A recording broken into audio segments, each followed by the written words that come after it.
vārdi skan klusi čukstot, nevienam nesaprotot tos, kā balta siena manā priekšā, kā lai tagad atzīstos.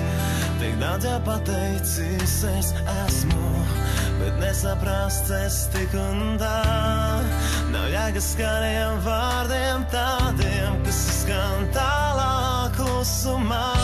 Es baidos apmaldīties vārdos, ja manu skaļi izteikt nāktos. Es labāk sēžu klusumā.